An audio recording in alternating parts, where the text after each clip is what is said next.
Hi, everyone. I hope your week is off to a great start. Welcome to week 2. I hope the semester is going well for you so far. All right, so just a few minutes to share an overview of the content for the week as well as your assignments, and to share a brief overview of the different topics, key topics for the week. So this week we're going to explore privilege, ableism, able-bodied privilege, and then we're also going to dive into language preferences in the disability community, specifically identity first language and person first language. You'll read this piece by Emily Ladau about person first and identity first language. And then I have 3 sort of more informal blogs that I'd like for you to read. The first is a checklist about able-bodied privilege. The second is a glossary by Lydia X. Brown on ableist phrases. Many phrases are some maybe you haven't considered to be ableist before. And then this article about the causes and consequences of disability prejudice.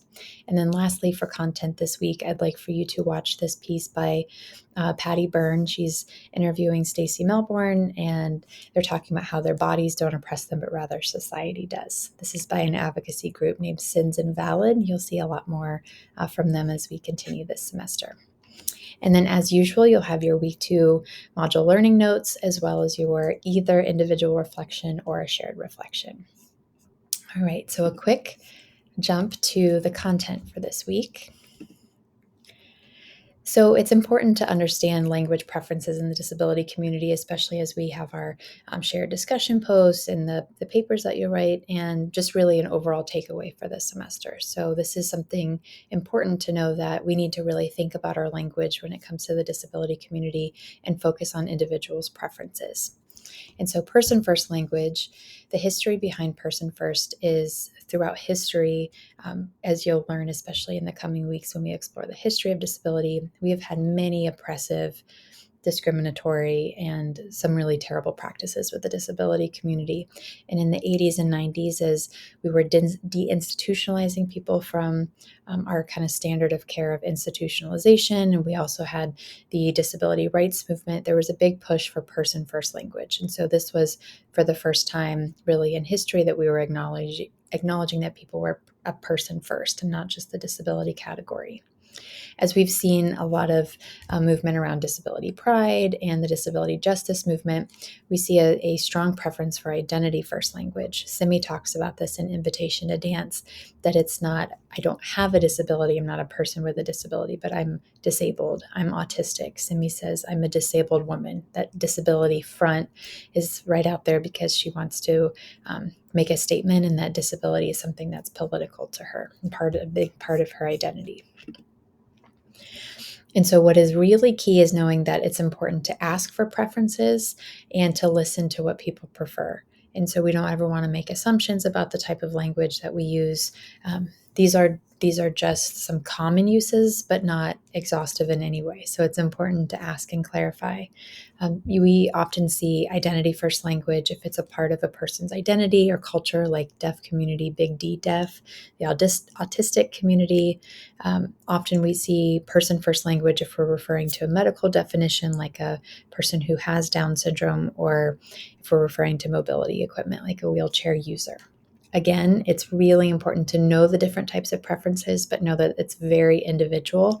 And so it's important to listen to preferences. All right, so we're going to talk about ableism, but I think it's important for us to start to make the distinction between disability and impairment. This will be a good segue as we learn next week about the models of disability. And so in the field of disability studies, we acknowledge that people have impairments, that there's a wide spectrum in ability, and that people may have impairments, but they don't necessarily have a disability until they meet barriers within society. And so the disability itself is caused by barriers from navigating lack of accessibility in our built environment, the physical environment, the social environment, lack of accommodations. That's what really kind of defines disability when we explore the disability community and disability studies. All right, so ableism then is discrimination against disabled individuals or the disability community. And so Throughout history, as you'll continue to learn in this class, the disability community largely has experienced prejudice and discrimination through societal attitudes, beliefs, and behaviors.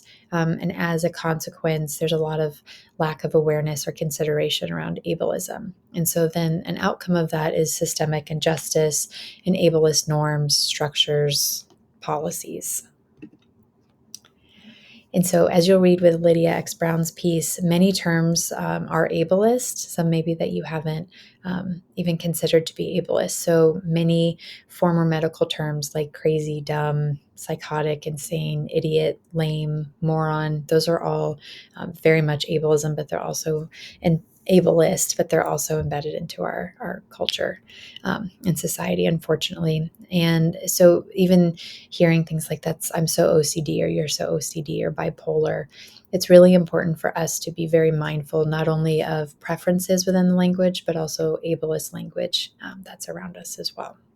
I hope you enjoy the content this week. As always, let me know if I can help with anything. Take care.